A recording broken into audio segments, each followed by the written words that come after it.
Hello students.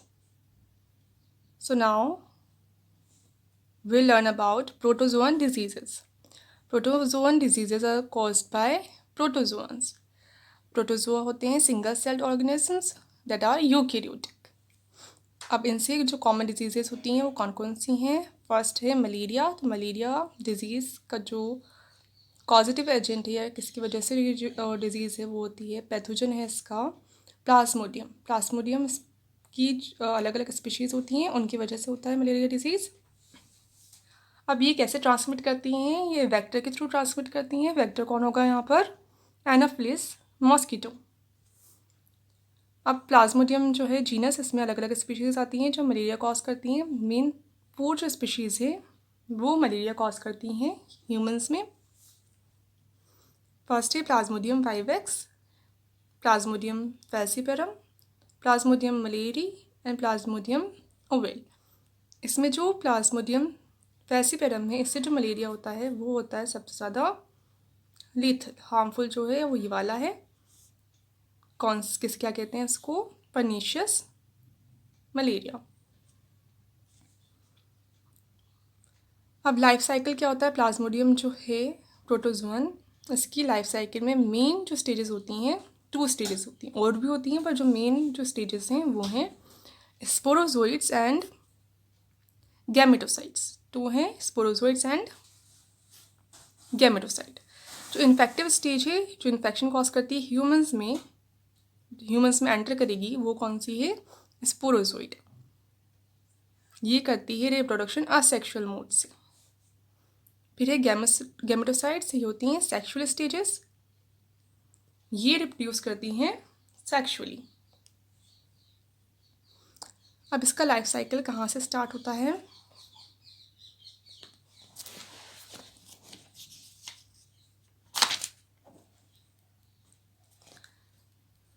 सबसे पहले अगर जो मॉस्किटो है कोई कैरियर मॉस्किटो है एनाफिलिस, जिसके अंदर प्रेजेंट है स्पोरोजोइड स्टेज प्लाज्मोडियम की, अगर वो बाइट कर जाए किसी ह्यूमन को तो उसकी सलाइवा के साथ जो स्पोरोजोइड स्टेज है वो कहाँ एंटर कर जाएगी? ह्यूमन ब्लड में एंटर कर जाएगी.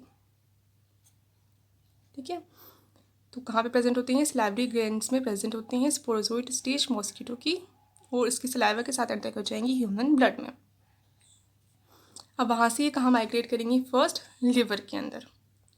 स्पोरोजोइड लिवर के सेल्स के अंदर रिप्रोड्यूस करेंगे असेक्सुअली और अपने नंबर को इंक्रीज़ करते जाएंगे. जैसे जैसे नंबर इंक्रीज़ होता जाएगा तो सेल बर्स्ट हो जाएगी और ये सारे जो स्पोरोजोइड है वो रिलीज़ हो जाएंगे. रिलीज़ होने के बाद ये कहाँ चले जाएंगे?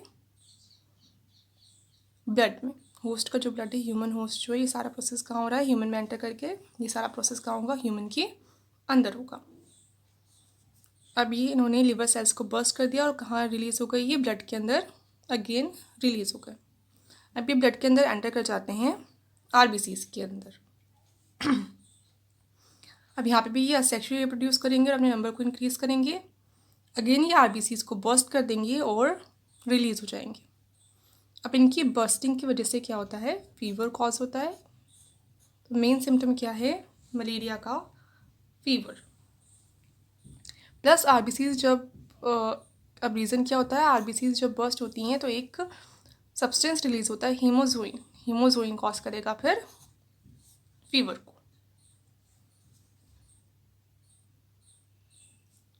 अब ये जो स्पोरोजोइड स्टेज है ब्लड के अंदर, ये डेवलप हो जाएगी और चेंज हो जाएगी किसमें? गैमेटोसाइट स्टेज में. अब गैमेटोसाइट डिस्टिंक्ट होते हैं, मेल्स एंड फीमेल्स अलग होते हैं. तो फीमेल गैमेटोसाइट है, ये मेल गैमेटोसाइट है. तो स्पोरोसाइट चेंज हो गया किसमें? फीमेल गैमेटोसाइट में और मेल गैमेटोसाइट में. अब ये कहाँ प्रेजेंट है? ब्लड के अंदर. अब मान लो बाइट कर जाए एक और दूसरा एनाफिलिस मॉस्किटो, तो ये गैमेटोसाइट ब्लड के साथ कहाँ पहुँच जाएंगे? मॉस्किटो की बॉडी में. अब ब्लड के साथ कहाँ जाएंगे? फिर ये फीड करता है ब्लड पर मॉस्किटो, तो कहाँ जाएंगे? इसके एलिमेंट्री कैनाल में, स्टमक में चले जाएंगे. स्टमक में जाके ये गैमेटोसाइट जो हैं गैमेट प्रोड्यूस करेंगे और गैमेट्स का फिर फ्यूजन हो जाएगा कहाँ पे, मॉस्किटो की स्टमक में, जाइगोट फॉर्म हो जाएगा। वो जाइगोट डेवलप होकर किस में चेंज होगा, स्पोरोजोइड स्टेज में। स्पोरोजोइड स्टेज फिर उसकी स्टमक या इंटेस्टाइन, स्टमक से कहाँ चली जाएगी, इंटेस्टाइन में, इंटेस्टाइन से फिर ब्लड के थ्रू कहाँ चली जाएगी, वो सलाइवरी ग्लैंड्स में। फिर सलाइवरी ग्लैंड से अगेन वो मॉस्किटो किसी और ह्यूमन को बाइट करता है तो उसकी सलाइवा के साथ वो सलाइवरी सेल्स, ग्लैंड की जो सेल्स हैं उनको बस्ट करके सलाइवा के साथ कहाँ चला जाएगा, ह्यूमन ब्लड में, और साइकिल रीस्टार्ट हो जाएगा। तो यहाँ से यहाँ तक का प्रोसेस तो किसके अंदर हो रहा है, ह्यूमन होस्ट के अंदर। यहाँ से यहाँ तक का प्रोसेस किसके अंदर हो रहा है, मॉस्किटो के अंदर। यानी इस जो पैरासाइट है या पैथोजन है प्लाज्मोडियम, इसको अपना लाइफ साइकिल कंप्लीट करने के लिए कितने होस्ट रिक्वायर्ड होंगे, 2 होस्ट रिक्वायर्ड होंगे। उनमें से ये जो है मॉस्किटो, ये है प्राइमरी होस्ट और ह्यूमन है सेकेंडरी होस्ट। और प्राइमरी होस्ट किसकी तरह वर्क करता है, वेक्टर की तरह वर्क करता है। सिम्टम्स क्या क्या हैं इसके, influenza like illness, shaking chills, यानी ठंड बहुत ज़्यादा लगती है, फीवर तो आता ही है, फीवर के साथ ठंड बहुत ज़्यादा लगती है, हेडेक, मसल एक, नोजिया, वॉमिटिंग एंड डायरिया, ये सारे इसकी सिम्टम्स हैं। मलेरिया से और क्या हो सकता है, एनीमिया और जॉन्डिस की कंडीशन भी हो जाती है। अगर एक्सट्रीम केस हो जाए, मलेरिया ज़्यादा टाइम तक रहे, सीरियस हो जाए, तो उसकी वजह से फिर एनीमिया हो जाएगा। एनीमिया क्योंकि आरबीसीज बर्स्ट हो रही हैं, एंड जॉन्डिस, आरबीसीज बर्स्ट होंगी तो फिर डिग्रेड होंगी, जिससे बाइल जो पिगमेंट्स हैं वो प्रोड्यूस होंगे, और फिर वो कहाँ चले जाएंगी, स्किन और आइज़ में जाके एक्यूमुलेट हो जाएंगे, और उनका कलर कैसा हो जाएगा, येलो कलर का हो जाएगा, क्योंकि बाइल पिगमेंट कैसे होते हैं, येलो कलर के होते हैं। अब अगर अनट्रीटेड रह जाए, इसकी ट्रीटमेंट नहीं हो, तो लाइफ थ्रेटनिंग हो सकता है ये, क्योंकि जो ब्लड है वो नहीं पहुँचेगा, जो वाइटल ऑर्गन्स है, ब्रेन है, हार्ट है, वहाँ तक, किडनीज हैं, वहाँ तक ब्लड नहीं पहुँच पाएगा, वो अच्छे से फंक्शन नहीं कर पाएंगे, किडनी फेलर हो सकता है इसकी वजह से, सीजर्स आ सकते हैं, मेंटल ब्रेन सही से वर्क ना करे, कोमा की कंडीशन हो सकती है, और इवन डेथ भी हो सकती है। Sir Ronald Ross of the Indian Medical Service established the Malarian parasite is established that malarial parasite is transmitted by the bite of a female Anopheles mosquito। सबसे पहले किसने बताया कि एनोफिलिस मॉस्किटो है, ये वेक्टर है किसका, मलेरिया का। सर रोनाल्ड रोस ने कहाँ पर वर्क करते थे, इंडियन मेडिकल सर्विसेज में थे। कब बताया, 29 अगस्त 1897 में बताया। अब ऐसे इंडिविजुअल जिनको क्या है, कौन सी डिजीज़ है, सिकल सेल एनीमिया डिजीज़ है, तो वो प्रोटेक्टिव रहते हैं किसके अगेंस्ट, मलेरिया के अगेंस्ट, उनको मलेरिया नहीं होता for some reason. Now second disease amoebiasis और अमीबिक डिजेंट्री और एंटेराइटिस।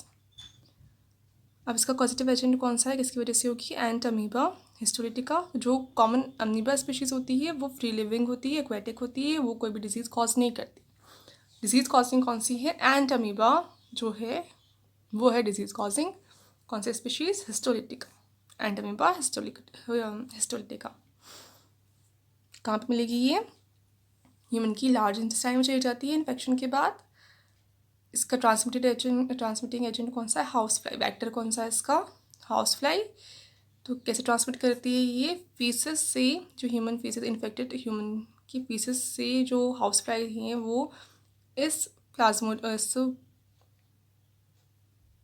प्रोटोजोन को कहाँ ले जाएंगी, फूड मटेरियल तक। और अगर वो फूड का इंटेक कर ले कोई हेल्दी पर्सन, तो फिर उसको भी क्या हो जाएगी, अमीबियासिस डिजीज़ हो जाएगी। तो कोई इन्फेक्टेड पर्सन है, उसकी फीसेस से हाउस फ्लाई जो पैथोजन्स हैं, प्रोटोजोन्स हैं, एंट अमीबा हिस्टोलिटिका, इसको कहाँ तक ले जाएंगी, फूड तक। और फूड को पर अगर फीड कर जाए कोई हेल्दी पर्सन तो उसको भी डिजीज़ हो जाएगी।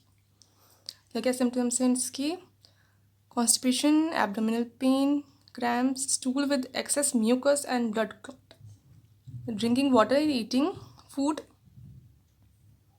अब किसकी वजह से होता है? अगर अपन कोई फूड मटेरियल है या फिर वही ड्रिंकिंग वाटर है वो इन्फेक्टेड हो, कंटेमिनेटेड हो विथ फीकल मैटर, अगर हाउस फ्लाई फीकल मैटर लिया है उनके साथ तो उसकी वजह से डिजीज़ हो जाएगी। नेक्स्ट, हेलमिंथिक डिजीज़ किसकी वजह से होंगी? हेलमिंथ्स की वजह से होती हैं, यानी एस्के हेलमिंथीज एंड प्लेटी हेलमिंथीज जो फाइलम हैं उनके जो मेंबर्स हैं उनकी वजह से होगी। तो कौन कौन सी हो सकती है? एस्केरियसिस हो सकती है, अब नाम से ही इंडिकेट हो रहा है किसकी वजह से होगी। ये एस्केरिस जो है ऑर्गेनिज्म, इसकी वजह से होगी। कौन सी स्पीशीज़? लम्ब्रिकोइडिस, एस्केरिस लम्ब्रिकोइडिस। ये कॉज करता है एस्केरियसिस डिजीज़। क्या ये राउंड वर्म है, यानी एस्के हेलमिंथीज के अंदर आएगा।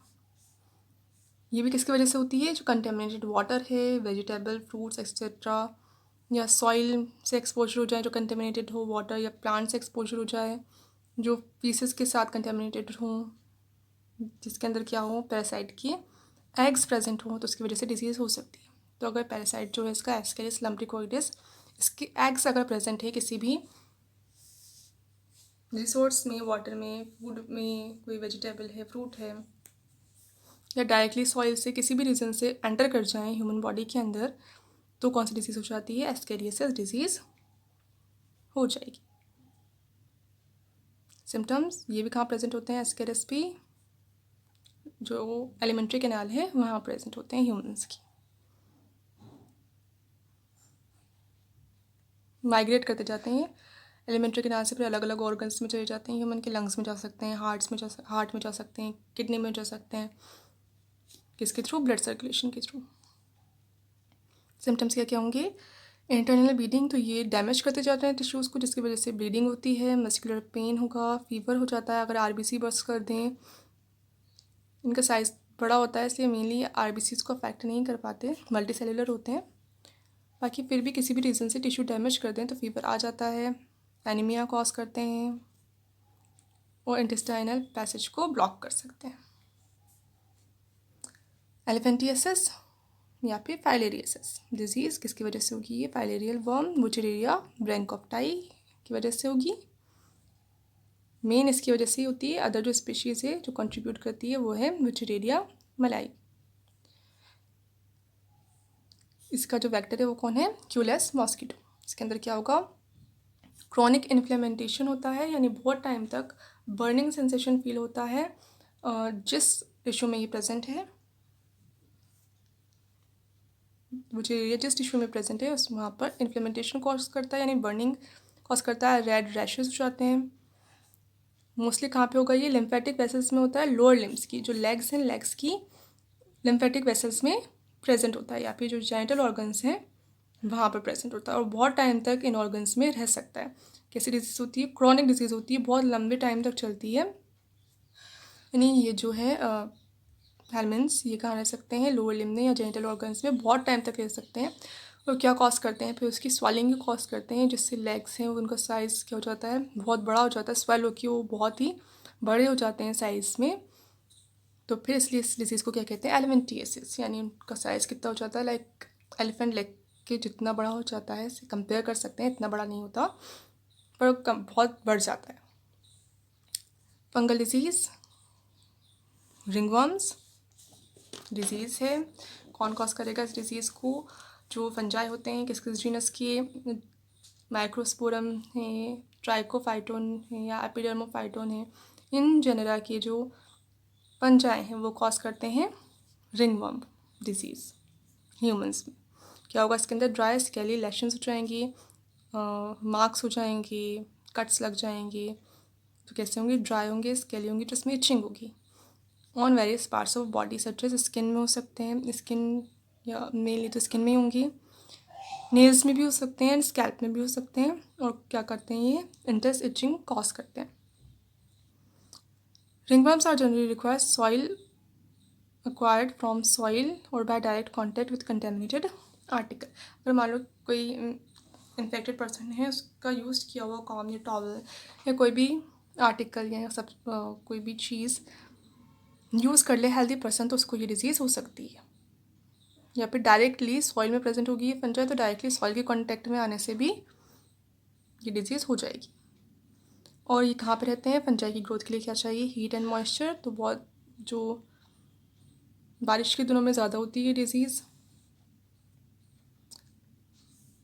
कहाँ पे कर जाते हैं? ये स्किन के जो फोल्ड्स होते हैं वहाँ ग्रो कर जाते हैं। गॉसिन जो एरियाज़ हैं या फिर जो फिंगर टोज हैं, यहाँ पे ज़्यादातर नॉर्मली इन्फेक्शन होता है। गॉसिन एरिया कौन सा? Lower to abdomen and above to thighs जो रीजन है वहाँ पर। Now control measures of infectious diseases. कैसे कंट्रोल कर सकते हैं अपन इन्फेक्शियस डिजीज़ को? पर्सनल हाइजीन का ध्यान रखें। जो भी चीज़ अपन पी रहे हैं या जो भी चीज़ कंज्यूम कर रहे हैं, वाटर, फूड, वेजिटेबल, फ्रूट, सबका क्लीन होना चाहिए। बॉडी को क्लीन रखना चाहिए हमेशा।